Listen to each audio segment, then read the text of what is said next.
Bonjour à tous, bienvenue dans ce Made in USA du vendredi 16 octobre. À 18 jours du scrutin, tout s'accélère.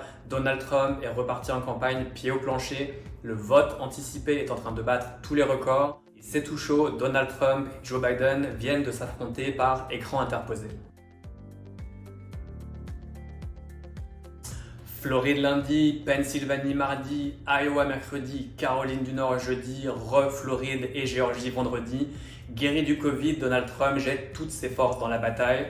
On l'a vu en très grande forme, lancer sa cravate dans la foule, danser sur YMCA et assurer qu'il avait sauvé les suburbs du chaos. Reste à savoir si cet enthousiasme n'arrive pas trop tard. Dans les sondages, le président américain compte toujours plus de 9 points de retard sur Joe Biden.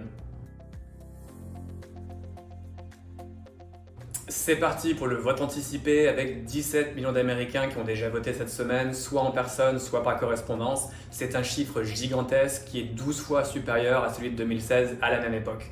Selon les estimations, il y a environ 2 fois plus de démocrates que de républicains et Donald Trump aura donc besoin d'une forte mobilisation de ses supporters le jour du 3 novembre. Parce qu'il faudra sans doute plusieurs jours à certains États pour dépouiller le vote par correspondance, on pourrait ne pas connaître le nom du vainqueur au soir du scrutin.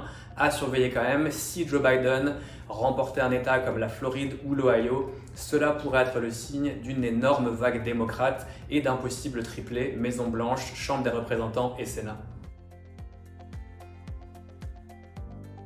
Ça vient tout juste de se terminer ce jeudi soir. Donald Trump ayant refusé de participer à un débat virtuel, le président américain et Joe Biden se sont affrontés par écran interposé.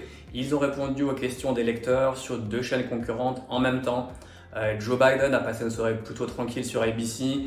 Il n'a sans doute pas gagné de nouveaux partisans, mais sa mission était avant tout de ne pas en perdre.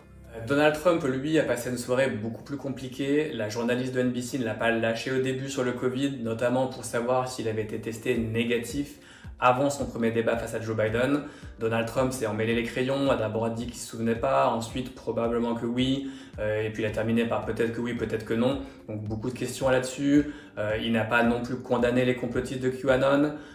Il s'est ressaisi ensuite face aux électeurs où il était plus à l'aise, mais il a quand même beaucoup transpiré au cours de la soirée. Donald Trump aura malgré tout un vrai débat de la dernière chance face à Joe Biden le 22 octobre et on en fera évidemment le débrief dans Made in USA vendredi prochain. Voilà, bonne soirée à tous ou plutôt bonne journée chez vous.